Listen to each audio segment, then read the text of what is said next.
What's going on, everybody? This is your boy, Inside 11, and right now we're discussing the idea and the feeling and the action or the mindset or the way of living or the circumstance that we create that we know as self reflection. So, what is self reflecting in general? Self reflecting is when you take an emotion that you embody, that you carry within yourself, and you want to express that emotion or see that emotion outside of you in the form of people, places, and things. See, this is when you're somebody like me, and when you're walking around and you're pointing to everybody else as if everybody else is the problem towards the situation and the circumstance that you have willingly consented a settlement and a contract to be in today. So when you're self-reflecting, when you're feeling bad about yourself, when you're feeling, let's say you feel ugly. Let's say, for example, me, I felt like I wasn't supposed to verbally express myself. I wasn't supposed to do certain things that were outside of my environmental belief systems and things like that. So, you put yourself in this box that's very limited. You start to limit the way you think reality and life can be seen, felt, heard, or experienced through the five senses, which is basically Taurus, the hormonal systems, and things like that. So you start to limit how life can be experienced, and you start to take your own emotions and pretend as if your emotions were real and literally walking around in the form of other people and things. And so you always seem to create this situation again and again and again for you to experience the same loop again and again and again. This is like a numerology, for example, the number eight. Number eight is infinity or Boris, you doing something again and again and again in a loop and not being able to get out of it.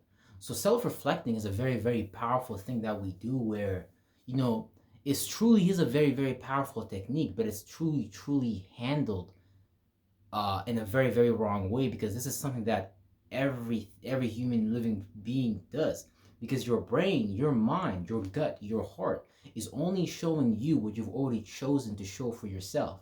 So whatever reality, whatever modality, whatever mindset that you've already chosen, or let me say this more correctly, the one that has been pre-selected and predetermined for you by the beast system and by your geographical location, by your religion, or by the viceroys that rule geographical location that control the mindset of the people, they have already handed you a mindset that is not compatible with your idea, your thoughts and feelings of where you want to be, where you see yourself, where you want to go.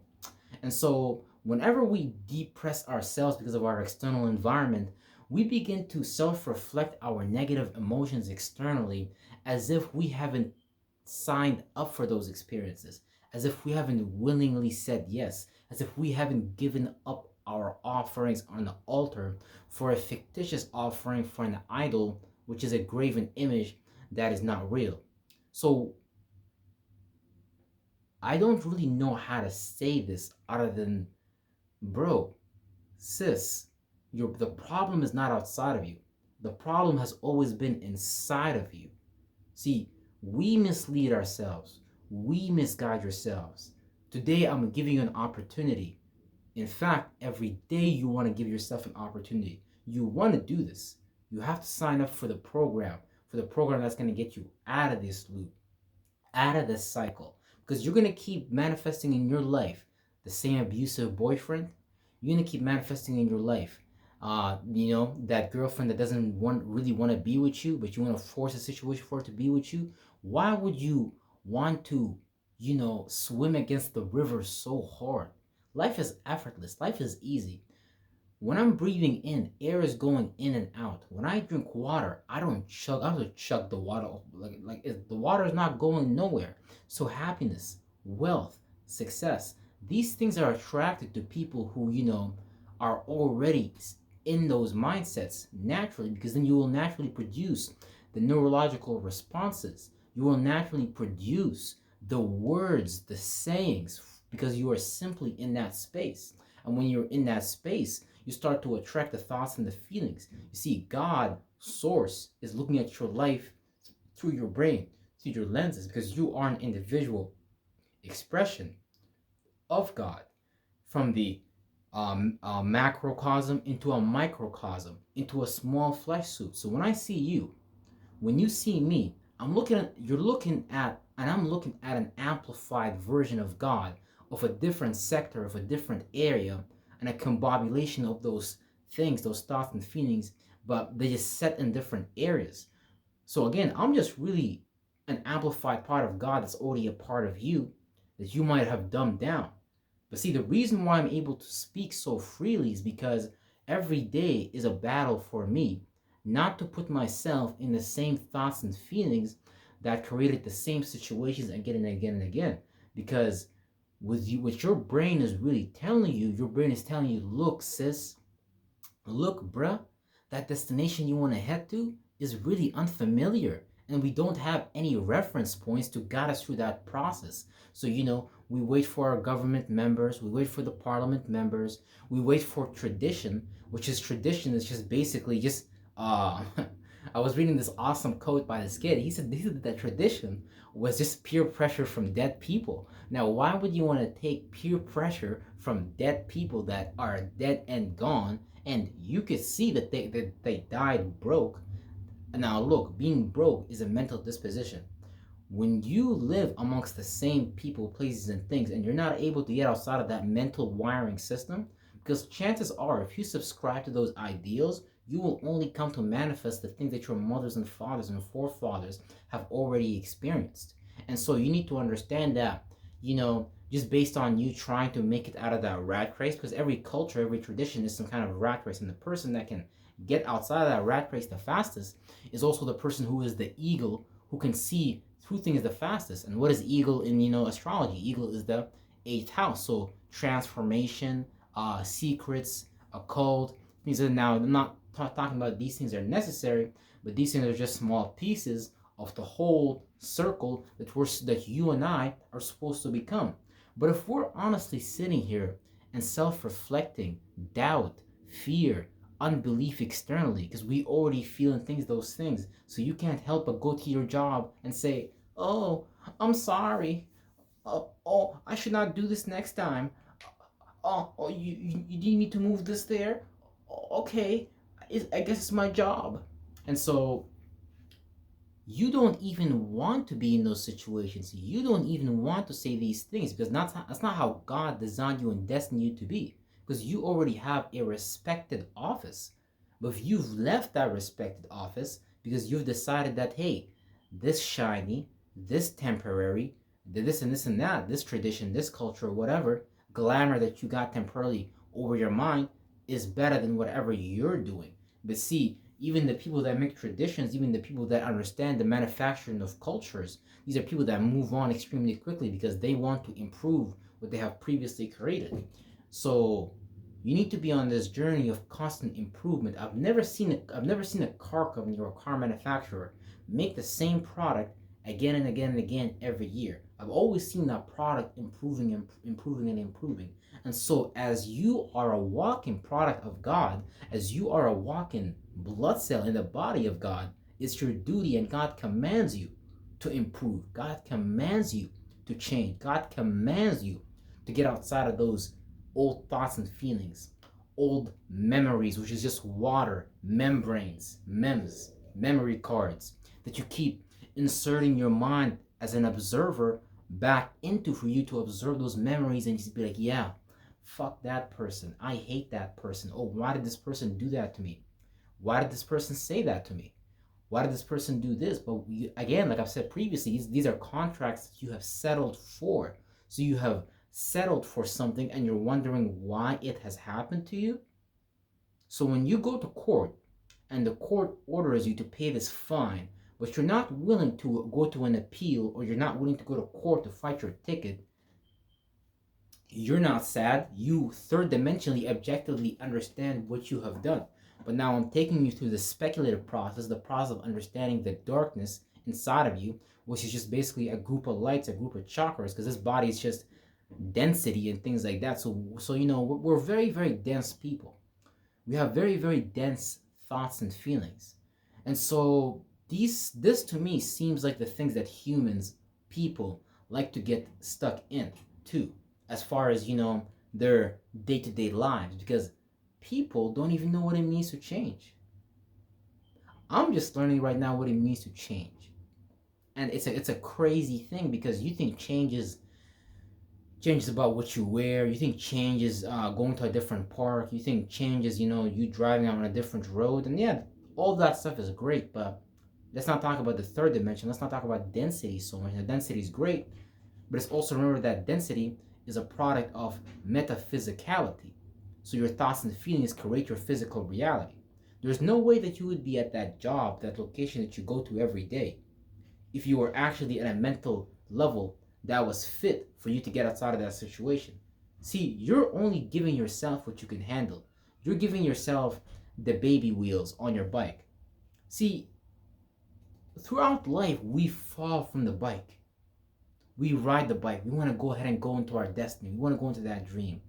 We want to go meet that girl. We want to go apply for that job. We want to go start that business. We want to be this person. We want to be with these in these places. We want to have these things. But so long as that you keep giving up your mind for those physical densities, you're never going to be able to put yourself in a position of mental lightness like the feather to get out of those things, because you should be able to ride the cosmic current. You should be able to create a spaceship, and you should be able to have your own flow. You should be able to have your own reality. See, we're all creators of our own realms and our own realities, but all these things start with your identity and your self-image and how do you feel about yourself. So today I'm inviting you to sign up for the 7-hour audio series entitled Kingdom Living. You can go to the link tree below. You can make a payment of $200, and then I will email you that series. Please let me know as well. Type in your email as well so I can have a reference point so I can make sure that I can send you that. Because when you have basically lived your life like me, and you've been telling yourself repeatedly, again and again and again, that you're worthless, oh, you're a loser, oh, nobody likes you, oh, all these things. And I don't necessarily tell myself these things, it'd be other things that I put onto my mind. But there is no way, it is metaphysically impossible. By the laws of God, it is impossible for you to be in the situation that you are in right now if you did not have certain thoughts and feelings that you were attached to like a goddamn lizard on a hot rock. And so it's because we accept those realities so deeply, it's because we hold on to these things so intensely and fearfully, like nothing else must exist in the world. Only this, only my tradition, only my religion, only my culture must exist. See, the word cult, within the word culture, I hope you are a good observer, because if you watch this channel, you must be a good observer. So you must have observed that in the word culture, there's the word cult. And every culture was a cult. So it was a small thing, then it became bigger and bigger and bigger. Now, I'm not talking about good and bad. I'm talking about inviting you to examine your current belief systems so you can choose to begin to cut and tape in the realities that you want to. It's as simple as taking in the image of the car that you love, the house that you want to be in, and putting that in your mind. And that's going to produce an energetical current. Now, if you come from a place of poverty, now I can say I'm a middle class person, but if I step into a mansion, I might be like, wow, this is cool. But as soon as I see the price, nah, brother, nah, sis, this can't be. I can't live there. But see, when you verbalize you can't, I won't, I don't have, you've invited that to your reality. So you need to be very careful what verbs, what definitions you choose to create your reality. That's only one part. That's only one system. The highest level of this is you being able to create that feeling. You can hijack your mind just like somebody else came and hijacked your mind. I don't want somebody to come play games with your mind, because look, I'm a real spirit in a body. I don't like people playing games with my spirit and with my mind and telling me what I can't do. Telling me, look, there's boundaries here. Oh, no, you can't go there. You can't do that. Hell no. I'm a trespasser. I'm a trespasser. You better believe it. I'm a mental trespasser at that.